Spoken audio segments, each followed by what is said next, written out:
Kembali lagi bersama channel kita semua. Jika Anda suka, jangan lupa komen, like dan subscribe, juga bila Anda berkenan. Aktifin subtitlenya supaya ada tulisan teksnya. Kita langsung ke ceritanya.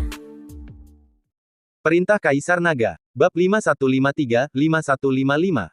Naga emas dan ular api hitam bertarung dengan gila-gilaan di udara, dan turbulensi energi yang meletus memotong setengah dari pegunungan di sekitarnya. Wajah hantu dan yang lainnya terpaksa mundur 100 kaki sebelum mereka hampir tidak bisa menstabilkan tubuh mereka. Berapa banyak kartu yang dimiliki anak ini? Pria tua berjubah abu-abu itu menatap naga emas yang ganas di udara, dan ketakutan melintas di matanya. 12 lentera dunia bawah, kunci jiwaku. 12 lentera hijau terbang keluar dan berputar di sekitar Dev. Api jiwa dari sumbu berubah menjadi rantai yang tak terhitung jumlahnya, mencoba mengikat naga itu. Wanita berpakaian merah mengambil kesempatan untuk berkumpul kembali, dan 9 sutra panjang berubah menjadi burung phoenix berwarna darah, menyerang Dev bersama dengan kapak milik pria kuat itu dan angin es milik pria dalam kabut. Kelima orang itu bekerja sama secara diam-diam, dan serangan itu terus-menerus seperti badai. Dev hanya merasakan tekanan meningkat tajam, dan naga itu juga terjerat oleh ular api hitam, secara bertahap kehilangan kekuatan. Pakaian di tubuhnya telah lama robek oleh energi setelahnya, dan sisik tubuh emas yang tidak bisa dihancurkan mulai rontok. Untungnya, Dev berlatih teknik pemurnian tubuh liar, jadi tubuhnya tidak terluka. Tidak, jika ini terus berlanjut, aku tidak akan bisa bertahan sampai mereka selesai memindahkan sumber daya. Dev cemas, dan matanya menyapu ke arah brankas rahasia. Melihat para murid Sekte Qingyun terus-menerus memindahkan tas penyimpanan, jejak keganasan melintas di matanya. Sisik emas di tubuh Dev terkelupas, dan pertahanan tubuh emas yang tidak bisa dihancurkan telah retak di bawah serangan gabungan dari 5 orang. Suara renyah batu peri yang bertabrakan datang dari arah brankas rahasia. Ratusan murid membawa tas penyimpanan yang menggembung dan bergegas keluar. Matthew bahkan mengenakan baju besi hitam dan memasukkan pil bercahaya ke dalam mulutnya sambil berlari. Tahan. Bergerak selama 10 napas lagi. Suara interserak. Formasi pelindung gunung yang terdiri dari 36 bendera hijau telah terbakar oleh api hitam dan beberapa celah telah terbakar. Rantai lampu dunia bawah dari lelaki tua berjubah abu-abu itu melilit pusat formasi. Dev menggertakkan giginya dan menamparkan cincin penyimpanan dengan tangan kirinya, yang tiba-tiba meledak menjadi cahaya merah yang menyilaukan. Unicorn api, keluarlah. Dev tahu bahwa dia tidak dapat mengalahkan kelima orang ini dengan kekuatannya sendiri. Meskipun kelima orang ini semuanya berada di tingkat ke-9 dari dispersi negeri peri, mereka sangat kuat, dan mereka mungkin tidak kalah dengan puncak tingkat ke-9 dari dispersi negeri peri. Dev tidak mengerti apa organisasi misterius ini. Bagaimana mereka bisa membuka ruang sendirian di surga ketiga, dan bawahan mereka begitu kuat. Diiringi suara gemuruh yang menembus awan dan membelah bebatuan, unicorn api dengan bulu api merah menyala di sekujur tubuhnya melangkah keluar dari udara, dan udara berubah menjadi gelombang api yang berputar-putar dimanapun keempat kukunya lewat. Unicorn api. Sutra panjang berwarna darah milik wanita berbaju merah itu bergetar hebat, dan 9 sutra itu langsung ditarik kembali. Ini adalah binatang mitos kuno. Unicorn api mengayunkan ekornya yang panjang dan membara, dan pupil emasnya mengunci wajah hantu dan yang lainnya, dan ia membuka mulutnya dan menyemburkan api setebal tangki air. Wajah hantu menghindar ke samping, dan ular api hitam itu bertabrakan dengan gelombang api, meledakkan percikan api di seluruh langit. Pria kuat bertelanjang dada itu meraung dan mengayunkan kapaknya untuk memotong leher unicorn, tetapi unicorn api menamparkan kapak itu dengan satu cakar, dan kapak seukuran batu giling itu ditampar dengan retakan seperti jaring laba-laba. Ayo maju bersama. Wajah hantu berteriak, dan api hitam di tangan kanannya mengembun menjadi bentuk cakar hantu, formasi pemanggil binatang, mulai. Kelima orang itu membentuk formasi dalam sekejap, dan 12 lentera dunia bawah dari lelaki tua berjubah abu-abu itu melayang ke tengah formasi. Sutra panjang wanita berpakaian merah berubah menjadi urat berwarna darah yang melilit dasar formasi. Pria kuat dan pria dalam kabut berdiri di kedua sisi, dan aura tubuh mereka menyatu ke dalam tubuh wajah hantu. Langit tiba-tiba menjadi gelap, dan 5 sinar cahaya ungu gelap muncul dari kepala kelima orang itu, menyatu menjadi garis samar binatang raksasa di langit. Apakah itu? Binatang hantu Taoti. Wajah interpucat, dan cahaya formasi bendera hijau meredup seketika. Tuan Chen, hati-hati, mereka memanggil binatang hantu. Inter memperingatkan Dev. Di tengah kabut hitam yang membumbung tinggi, bayangan rakus dengan ratusan bola mata menjulurkan kepalanya, dan ketika mulutnya yang besar terbuka, bahkan udara pun mengeluarkan suara mendesis saat ditelan. Unicorn api mencakar-cakar kukunya dengan gelisah, surainya yang menyala berdiri tegak, jelas merasakan tekanan dari musuh alaminya. Dev menatap Taoti dan merasa mual. Binatang ini terlalu jelek, jauh lebih jelek daripada unicorn api miliknya, dan bahkan kurang cantik daripada binatang penelan langit. Meraung. Binatang hantu Taoti menukik turun, dan ratusan bola mata melesatkan sinar hijau tua pada saat yang sama, langsung mengenai unicorn api. Unicorn api membubung ke udara, dan api berubah menjadi perisai, tetapi saat sinar menembus api, kuku depan unicorn api terkorosi dan hangus. Dev, makhluk hantu itu bisa menelan jiwa. Matthew berteriak dari balik pintu batu brankas rahasia, memegang senjata ajaib yang baru saja direbutnya di tangannya. Unicorn api terlalu kecil sekarang, aku khawatir dia bukan tandingannya.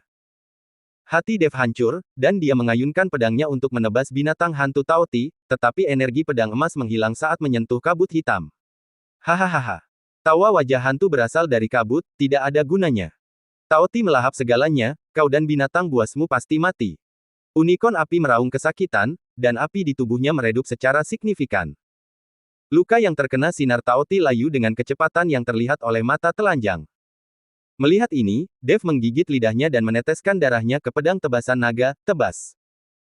Pedang tebasan naga dan unicorn api meledak dengan cahaya yang kuat pada saat yang sama, dan hantu naga emas dan tubuh unicorn api terjerat bersama, membentuk kolom api emas yang menembus langit dan bumi.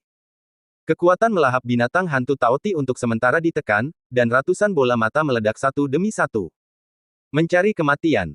Mata wajah hantu itu berkilat tajam, dan tangannya membentuk segel dan menghantam tubuh Taoti, telan mereka untukku. Binatang hantu Taoti tiba-tiba membesar, dan mulutnya yang besar terbuka seperti lubang hitam, menutupi unicorn api dan Dev bersama-sama. Api unicorn api dilahap habis dengan gila-gilaan, sisiknya terkelupas, dan mengeluarkan ratapan sekarat. Dev merasa seluruh tubuhnya ditarik oleh kekuatan tak terlihat, dan pedang penebas naga hampir terlepas dari tangannya. Tidak. Dia melihat kelompok murid terakhir yang bergegas keluar dari brankas rahasia, dan Dev buru-buru berkata kepada Raja Iblis Awan Merah, "Senior, tolong cepatlah merasukiku, aku akan meminjamkanmu tubuhku." Dev tahu bahwa jika dia tidak menggunakan Raja Iblis Awan Merah untuk merasukinya, dia dan unicorn api mungkin akan mati. Dia benar-benar memprovokasi keberadaan yang seharusnya tidak dia provokasi. Sebuah organisasi membuat Dev sakit kepala, jadi mengapa organisasi misterius ini muncul lagi? Nak, kekuatanmu makin lama makin melemah, kenapa kamu ingin aku merasukimu lagi? Kata Raja Iblis Awan Merah bercanda. Hal ini membuat Dev terdiam. Bukan karena kekuatannya payah, tetapi lawan yang ditemuinya makin lama makin tidak normal.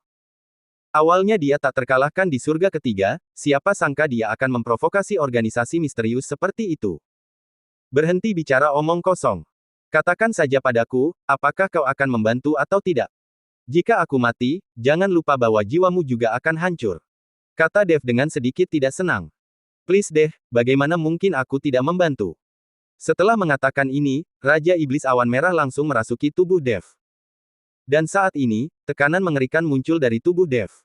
Langit yang awalnya gelap tiba-tiba retak, dan mata besar terungkap. Apa itu? Suara pria dalam kabut bergetar, dan angin jari biru es langsung membeku. Di bawah mata raksasa itu, retakan gelap perlahan terbuka, dan seekor binatang berbulu muncul. Penelan. Binatang penelan langit. Suara wajah hantu itu berubah total, dan api hitam tiba-tiba padam, binatang legendaris yang menelan jalan surga. Bagaimana bisa ada di sini? Dev merasa lega ketika melihat binatang penelan langit, dan berkata kepada Raja Iblis Awan Merah, "Orang tua, aku tidak butuh bantuanmu." Dengan binatang penelan langit, orang-orang ini tidak ada tandingannya. Bagaimanapun, binatang penelan langit ini benar-benar dapat menelan segalanya. Hanya saja Dev tidak dapat mengendalikan binatang penelan langit, dan dia tidak tahu kapan itu akan bangun, jadi dia tidak dapat menggunakannya di saat-saat berbahaya. Binatang penelan langit menggelengkan kepalanya, dan pupil vertikal emasnya menyapu medan perang, akhirnya mendarat di binatang hantu Taoti, dan itu mendengkur puas. Tidak bagus. Orang tua berjubah abu-abu itu ingin mengambil kembali lentera dunia bawah, tetapi menemukan bahwa 12 lentera hijau telah ditarik oleh kekuatan tak terlihat dan terbang menuju binatang penelan langit. Binatang penelan langit membuka mulutnya dan menghisap dengan lembut. Lentera dunia bawah, sutra panjang berwarna darah, kapak besar, dan jari angin es langsung menghilang ke dalam mulutnya, dan keempat lelaki tua berjubah abu-abu itu juga ditarik oleh kekuatan yang sangat besar. Selamatkan aku. Tolong. Sutra panjang wanita berbaju merah itu terjerat erat, tetapi ditampar ke tanah oleh cakar binatang penelam langit, dan seluruh orang dan sutra panjang itu digulung ke dalam mulutnya. Pria kuat bertelanjang dada itu mengayunkan kapaknya untuk menebas cakar raksasa itu, tetapi kapak itu seperti setetes air di lautan, dan ditelan dalam sedetik berikutnya tanpa meninggalkan residu apapun. Binatang hantu Taoti merasakan aura musuh alaminya, meraung ketakutan, dan mencoba melarikan diri ke dalam kehampaan, tetapi digigit di leher oleh binatang penelan langit. Tubuh yang terbuat dari kabut hitam itu mengunyah dengan indah di mulut raksasa itu, dan sinar hijau tua yang keluar dari ratusan bola mata bahkan tidak dapat menggores sisik binatang penelan langit. Unicorn api kembali ke Dev, tampak sedikit tertekan dan malu. Ia tinggal bersama binatang penelan langit sepanjang hari, tinggal di cincin penyimpanan Dev. Tetapi pada saat kritis, ia masih bergantung pada binatang penelan langit, ia tidak dapat membantu Dev sama sekali. Dev dengan lembut membelai kepala unicorn api dan menghiburnya, kamu juga hebat, jangan salahkan dirimu sendiri. Setelah itu, Dev membiarkan unicorn api kembali untuk menyembuhkan lukanya. Ada banyak sumber daya di cincin penyimpanannya yang dapat memungkinkan unicorn api tumbuh. Ketika Dev melihat binatang penelan langit, dia menemukan bahwa binatang penelan langit menelan 5 orang berwajah hantu dan binatang hantu Taoti ke dalam perutnya seperti sedang makan camilan, bahkan tanpa jejak aura yang tersisa. Ini.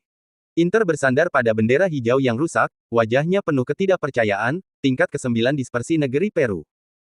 Hilang begitu saja. Matthew menjulurkan kepalanya dari balik gerbang batu, juga dengan ekspresi terkejut, sial, binatang itu sungguh membagongkan.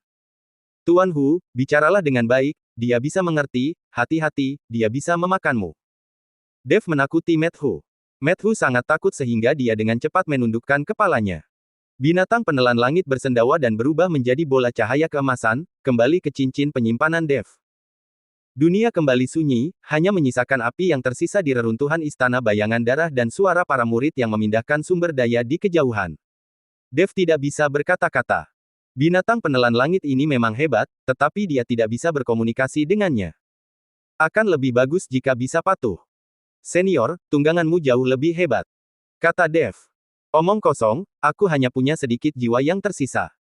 Saat aku memulihkan tubuhku, aku bisa mengubah kelima sampah kecil itu menjadi abu hanya dengan tatapan tajam. Raja Iblis Awan Merah berkata dengan tidak puas. Tuan Chen. Inter berjalan ke sisi Dev, suaranya penuh kekaguman, baru saja itu. Apakah itu binatang penelan langit? Ya, Dev mengangguk. Inter menatap Dev dengan tidak percaya, dan dia mendapati bahwa Dev memberinya lebih banyak kejutan. Belum lagi bisa bertarung melawan lawan dengan level yang lebih tinggi, belum lagi bisa memanggil naga emas, tetapi juga unicorn api dan binatang pemakan langit. Inter tidak bisa membayangkan kekuatan macam apa yang ada di balik Dev. Namun, ada satu hal yang dia tahu, kekuatan di balik Dev jelas bukan dari surga ketiga, kekuatan itu pasti sangat tinggi di alam surgawi. Sumber daya di brankas rahasia telah dikosongkan, dan para murid, yang membawa tas penyimpanan yang menggembung, memandang Dev dengan kagum. Inter mengarahkan semua orang untuk mengatur tim, sementara Matthew menendang dan mencari di reruntuhan untuk melihat apakah ada harta karun yang terlewat. Tuan Chen. Seorang murid sekte King Yun datang sambil memegang token berlumuran darah, ini jatuh dari wajah hantu itu, dan ada kata, dunia bawah, di atasnya. Dev mengambil token itu, dan terasa dingin saat disentuh, dan kata dunia bawah yang terukir di atasnya sebenarnya samar-samar memperlihatkan aura hitam. Itu seharusnya token organisasi misterius itu. Bisakah token itu digunakan untuk memasuki markas organisasi misterius itu? Inter bertanya. Mungkin. Dev menyimpan token itu. Dev, kemana kita akan pergi selanjutnya? Matthew bertanya. Dev menatap ke kejauhan, masih ada istana ketujuh yang harus dia hadapi. Selama istana ketujuh berhasil diatasi, Dev bisa fokus menyelidiki organisasi misterius ini tanpa gangguan. Bersambung.